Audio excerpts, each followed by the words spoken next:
है जो भी आगे कथा आएगी, आज पहुंचे या कल पहुंचे, वो जो परीक्षित हैं उनको जब पता चलता है कि महात्मा के कंठ में हमने सर्प डाल दिया है मरा हुआ, और महात्मा के बेटे ने हमको शाप दे दिया है कि आज से 7वें दिन तुमको तक्षक नाग काटेगा, तो उनके मन में भाव आता है कि भैया उपाय से सब कुछ प्राप्त हो जाता है, जब तक हम परिश्रम नहीं करते, उपाय नहीं करते, तब तक फल की प्राप्ति नहीं होती।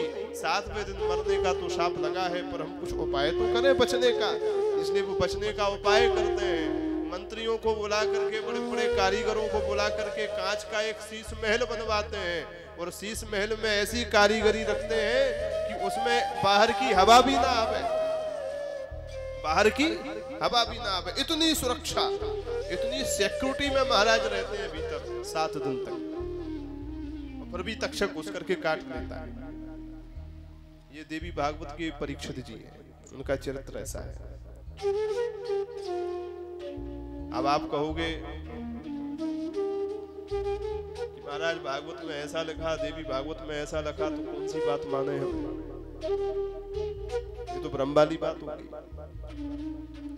श्रीमद् भागवत के जो सुखदेव हैं वो परमहंस हैं, यदृच्छया अपनी इच्छा से घूमते हैं, निज लाभ तुष्ट हैं, परमहंस हैं, परिव्राजक हैं, गृहस्थ के घर उतनी ही देर ठहरते हैं जितनी देर एक गैया दुही जाती है। और देवी भागवत के जो सुखदेव हैं वो गृहस्थ हैं, बोलो राधे राधे, उनका विवाह हुआ है, उनके बच्चे हैं। अब ये दो बात कैसे होगी? सबका जवाब एक ही है, कल्प भेद हरिचरित सुहाए, कल्प भेद हरिचरित सुहाए, कल्प भेद हरिचरित सुहाए, कल्प भेद हरिचरित सुहाए, भांति अनेक मुनि सन गाए,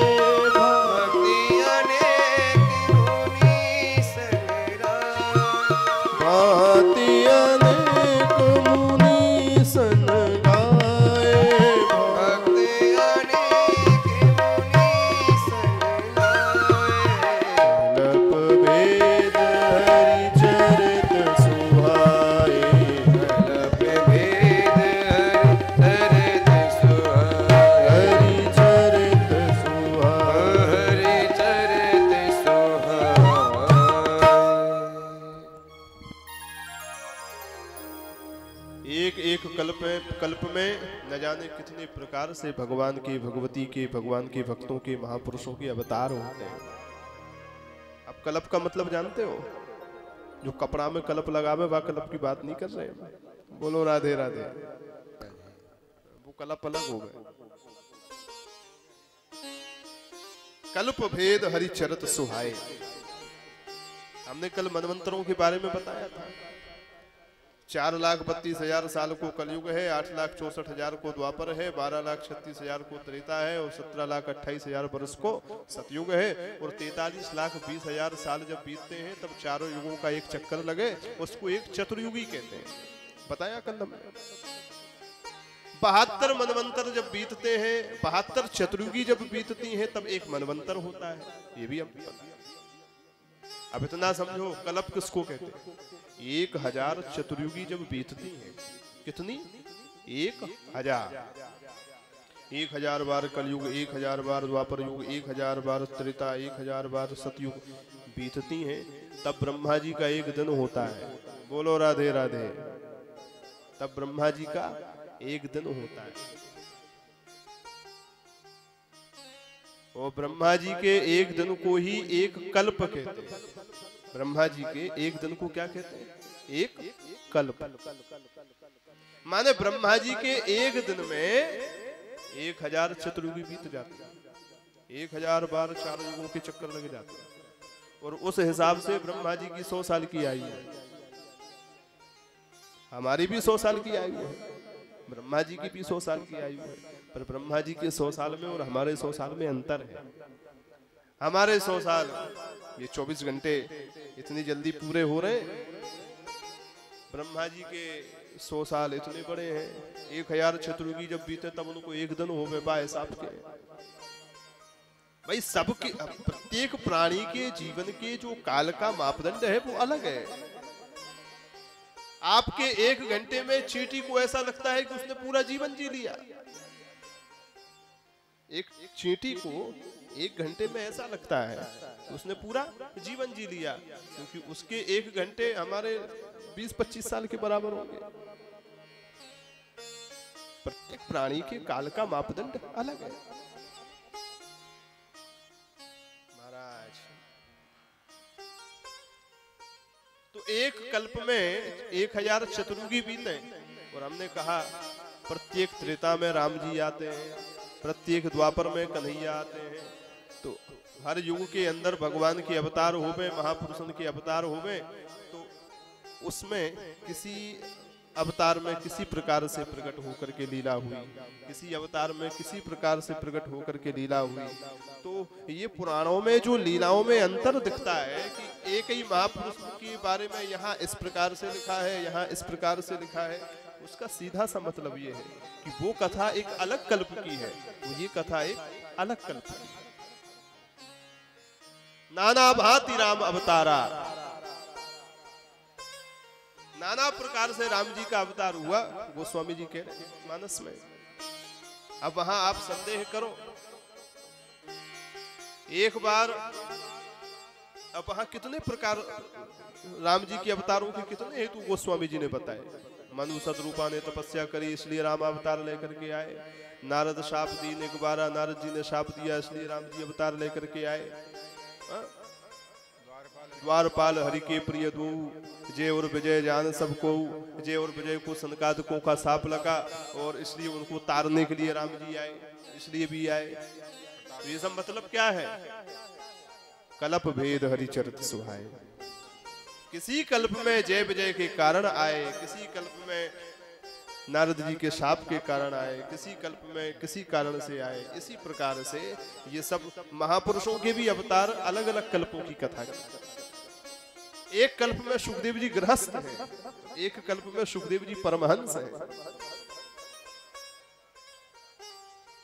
जरूरी नहीं है इस जीवन में कोई अगर सन्यासी प्रतीत हो रहा हो तो पिछले जन्म में भी सन्यासी ही रहा हो सकता है पिछले जन्म में वो गृहस्थ हो। आवश्यक नहीं है इस जन्म में जो गृहस्थ प्रतीत हो रहा है वो पिछले जन्म में भी गृहस्थ ही हो, पिछले जन्म में वो ब्रह्मचारी सन्यासी हो। ऐसे ही अस्तु, इतना आपने समझा। सुखदेव जी अरणी मंथन के द्वारा प्रकट हुए, अरणी मंथन के द्वारा दिव्यता से प्रकट हुए थे महाराज। तपस्या के प्रभाव से, शंकर जी के आशीर्वाद से प्रकट हुए। वो सुखदेव जी देखते देखते ही आग में से प्रकट होकर के बड़े हो गए। ऐसे नहीं कि छोटे से हो फिर उनका नालोच्छेदन हुआ हो, फिर उनको दुग्धपान कराया गया हो, महीनों धीरे धीरे पले बड़े हो ना। देवी भागवत की कथा के अनुसार तो वो तुरंत ही बड़े हो गए।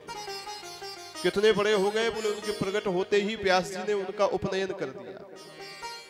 अब उपनयन ब्राह्मण के बालक का कम से कम 5-7 वर्ष की अवस्था में हो जाता है, इसका मतलब 5-7 साल की तो तुरंत ही है। बोलो राधे राधे। यज्ञोपवीत हो गया। यज्ञोपवीत संस्कार हो जाने के बाद श्री वेदव्यास जी ने सुखदेव जी को पढ़ने के लिए देवगुरु बृहस्पति के पास में भेजा। देवगुरु बृहस्पति के पास में जाकर के सुंदर वेदों का, पुराणों का, श्रुतियों का, स्मृतियों का, उपनिषदों का अध्ययन किया। अध्ययन करके गुरु दक्षिणा दे करके वापस अपने पिता व्यास के पास में आए।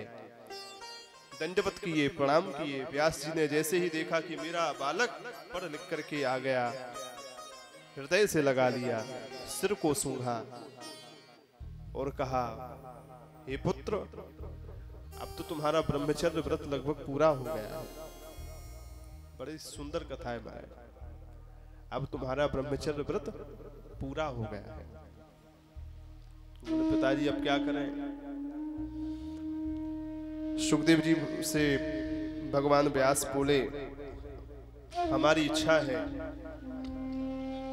ब्रह्मचर्य पूरा हो गया है तो अब तुम सुंदर किसी धर्म परायणा, सत्संग में रुचि रखने वाली, भगवान एवं भगवती की चरणों में प्रीति रखने वाली, सुंदर सुलक्षणा गुणवती रूपवती किसी कन्या के साथ में अब तुम विवाह करो और गृहस्थ आश्रम में प्रविष्ट हो जाओ।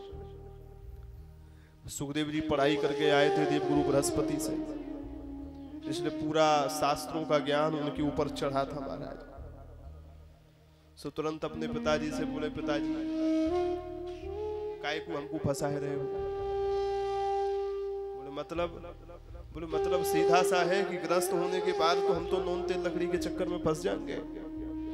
गृह कारज नाना जंजाला, कारज नाना जंजाला, गृह कारज नाना जंजाला, गृह कारज नाना जंजाला, ते अति दुर्गम शैल विशाला, ते अति दुर्लभ शैल विशाला, दुर्गम शैल विशाला, अति दुर्लभ शैल विशाला, गृह कारज नाना जंजाला, गृह कारज नाना जंजाला, गृह कारज गृह कारज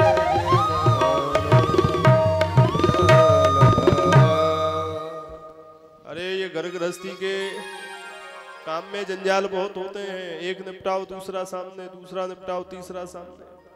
जंजाल में फंस जाएंगे गृहस्थी के तो हरि का भजन कब करेंगे? बोलो राधे राधे।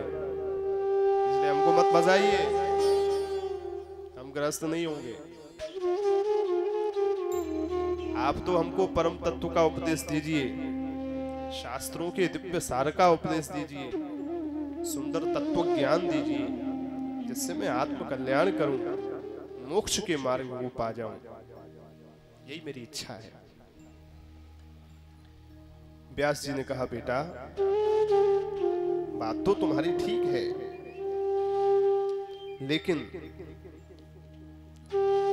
मेरी बात सुनो।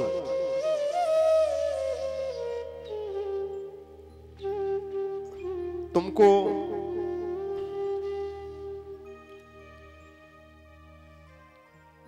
गृहस्थ के मार्ग में हम इसलिए जाने के लिए कह रहे हैं कि हमारे यहाँ शास्त्रों की परंपरा है, आश्रमात आश्रमम गच्छेत। एक आश्रम से दूसरे आश्रम में जाओ।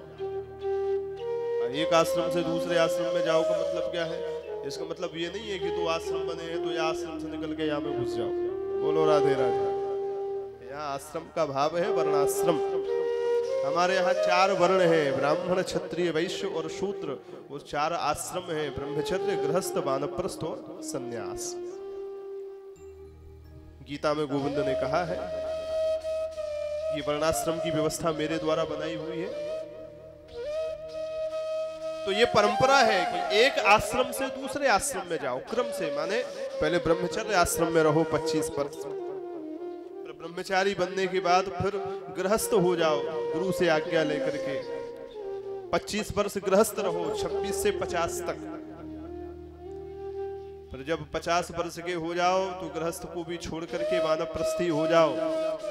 वन में रह करके धर्मपत्नी के साथ में भजन करो, संसार के कामों से उदासीन हो करके। इसलिए संख्या में भी वन आ जाता है, 51 50 के बाद 51 52 वन के संकेत मिलने लगते हैं। 51 से 75 तक वानप्रस्थी रह करके भजन करो और फिर उसके बाद चौथे पन जाई ही नृप कानन। जब चतुर्थ पन आ जाए, माने चतुर्थ अवस्था आ जाए, तो 76 से 100 के बीच में पत्नी को भी परित्यक्त करके अकेले ही भजन करो महाराज। ये व्यवस्था है। सुखदेव जी कहते हैं गृहस्थ धर्म बुरा नहीं है। वशिष्ठ जी हैं, अत्रि जी हैं, महर्षि पराशर हैं। हमारे यहाँ तो बड़े बड़े ऋषि मुनि सब गृहस्थ ही भय हैं। व्यास जी समझा रहे हैं पुत्र सुखदेव जी को। इसलिए गृहस्थ धर्म बुरा नहीं है बेटा, तुम गृहस्थ हो जाओ।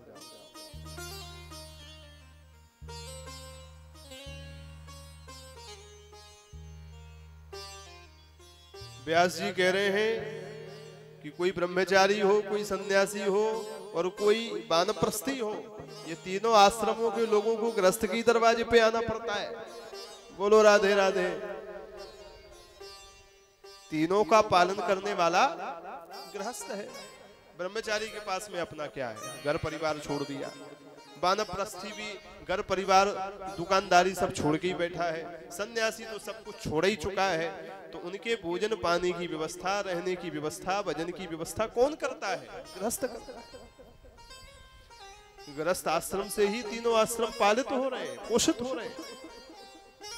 इसलिए व्यास जी कह रहे हैं कि तुम गृहस्थ अगर हो जाओगे और गृहस्थ में ही वैदिक धर्म के अनुसार नित्य कर्म करोगे, संध्या वंदन करोगे, सेवा करोगे, अग्निहोत्र करोगे, सबका भला करोगे, तो उसी से परमात्मा की प्राप्ति हो जाएगी। और ब्रह्मचारी, वानप्रस्थी, सन्यासी तो तुम्हारे दरवाजे पर आएंगे ही, उनके दर्शन भी सतत होते रहेंगे।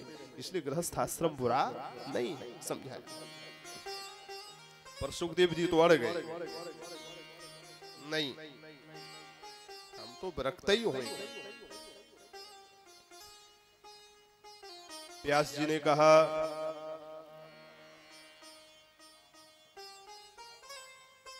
वन में जाना चाह रहे हो? बोले हाँ। गृहस्थ नहीं होगे? बोले नहीं। व्यास जी बड़े दुखी हो गए। व्यास जी ने कहा बेटा, शास्त्रों में ऐसा लिखा है अपुत्रस्य गतिर्नास्ति, बिना बेटे के गति माने सदगति नहीं होती। बिना पुत्र के सदगति नहीं होती। सदगति प्राप्त करनी है तो पुत्र होना बहुत जरूरी है। अब इसका सिद्धांत क्या है? इसका मतलब क्या है? बिना बेटे के सदगति नहीं।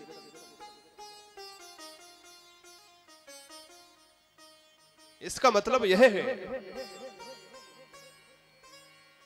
कि गृहस्थ में पुत्र की आवश्यकता क्यों है? बोले महाराज बेटे के गति नहीं, बेटा हो जाएगा तो सदगति हो जाएगी क्या? तो ठीक है, हमने तो 4-4, 5-5 पैदा कर रखे हैं, हमारा तो मोक्ष कन्फर्म है, हमारा तो मोक्ष कन्फर्म है। जब बिना बेटे के सदगति नहीं है, बेटे से ही गति है, तो हमारे तो 4 छोरा है, हमारी तो मोक्ष कन्फर्म। इसका भावार्थ क्या है कि बिना बेटे की गति नहीं? मतलब क्या है? केवल बेटा पैदा करने से गति नहीं होगी। पुत्र को पैदा करने के बाद पुत्र को वो संस्कार सिखाओ कि जब तुम मरो तो तुम्हारे मरने के बाद तुम्हारी अस्थियों को गंगा जी में ले जाए।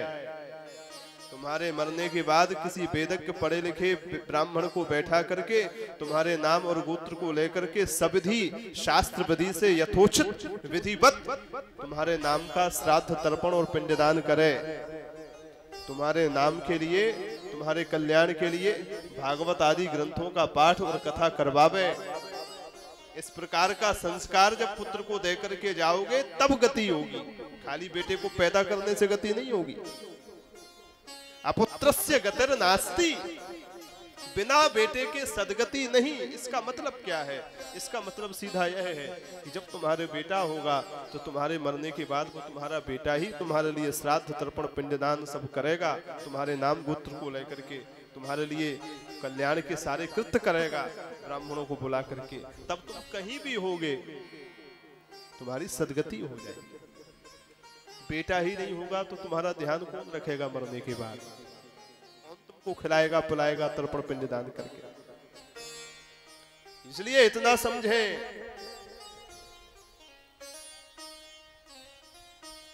अपने बच्चों को वो संस्कार भी हम दें।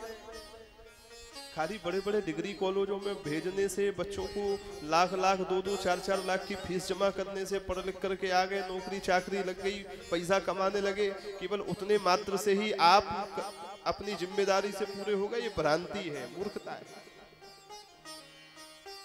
एक बहुत बड़े विद्वान हुए, उनके जीवन परिचय में ये लिखा था, लगभग 100-150 वर्ष पुरानी बात। उनके जीवन परिचय में उन्होंने अपना जीवन परिचय जो ग्रंथ में लिखा, उन्होंने अपने जीवन की एक घटना बताई। मिथिला के एक बहुत बड़े विद्वान हुए, 100 से भी अधिक संस्कृत के दिव्य दिव्य ग्रंथों को उन्होंने लिखा है। तो उन्होंने लिखा कि जब मैं छोटा था, मेरा बड़ा भाई और मैं दोनों लोग भोजन करते थे रसोई में। मेरी मैया चूल्हे पर चपाती सेक सेक करके हमको पवाती थी, सुंदर प्रसाद पवाती थी। तो उसमें मेरी मैया क्या करती थी, मेरे बड़े भाई को तो अच्छे से भर भर के खिलाती थी, मेरे को थोड़ा ही देती थी, भेद करती थी। बोलो राधे राधे। तो मेरे को समझ नहीं आया कि मैया ऐसा क्यों करती है। भाई साहब को तो भर भर के खिलाती है, हमको थोड़ा ही खिलाती है। एक दिन हमने पूछ दिया अपनी मैया से, माँ तुम ऐसा क्यों करती हो, इनको इतना हमको इतना। तो मैया ने मुस्कुरा करके कहा, अरे लाला तेरे को तो खिलाना तो बेकार है। ऐसा क्यों? बोले तू ना पढ़ो है ना लिखो है। यहाँ पढ़ने लिखने का मतलब अंग्रेजी नहीं, अंग्रेजियत नहीं। पढ़ने लिखने का मतलब वेदों को पढ़ना, शास्त्रों को पढ़ना, पुराणों को पढ़ना, श्रुति उपनिषदों का ज्ञान होना, अपनी परंपरा का ज्ञान होना, भगवान भगवती के जीव जगत माया के बारे में ज्ञान होना, ये है पढ़ने का मतलब। बोले तेरे को तो खिलाना व्यर्थ है, तू संध्या करना जानता नहीं, तर्पण करना जानता नहीं, श्राद्ध करना जानता नहीं, पिंडदान करना जानता नहीं, शास्त्र पढ़े लिखे नहीं, कुछ जानता है नहीं, बस खाना ही जानता है। हम मर जाएंगे तो तू हमारे लिए कहां से श्राद्ध तर्पण पिंडदान करेगा? तेरा दिया हुआ कुछ हमको मिलेगा ही नहीं, हम तो भटकेंगे। तेरा बड़ा भाई तो कम से कम पढ़ा लिखा है, श्राद्ध तर्पण पिंडदान संध्या बंदन अग्निहोत्र सब जानता है। कम से कम हम मर जाएंगी तो हमारे नाम का श्राद्ध तर्पण पिंडदान ये करेगा, हमारा कल्याण तो होगा। ऐसे मैया ने कहा। तो विद्वान कहते हैं जब मेरी मैया ने जब इस प्रकार से मेरे को डांटा तो उनकी ये बात मेरे को लग गई। अच्छा ऐसा भी है क्या? बोले हाँ। तब मैंने अध्ययन करना प्रारंभ किया और मेरी माँ की वह बात ही मेरे जीवन में वो आधार बन गई कि आज मैं इतना बड़ा विद्वान बन गया। मैंने 100 से अधिक संस्कृत के ग्रंथों को लिख दिया। अपुत्रस्य गतिर नास्ति, बिना बेटे की सदगति नहीं। पर खाली बेटों को पैदा करने से सदगति नहीं होगी, बेटों को वो संस्कार देके जाओ कि वो जाने कि हमको कहाँ बैठना है, वो अपने जीवन में ये पहचान करे कि हमको क्या सुनना है, उनके जीवन में ये विवेक हो कि हमको क्या बोलना है, हमको क्या खाना है, हमको किससे कैसे मिलना है, ये बात को जानते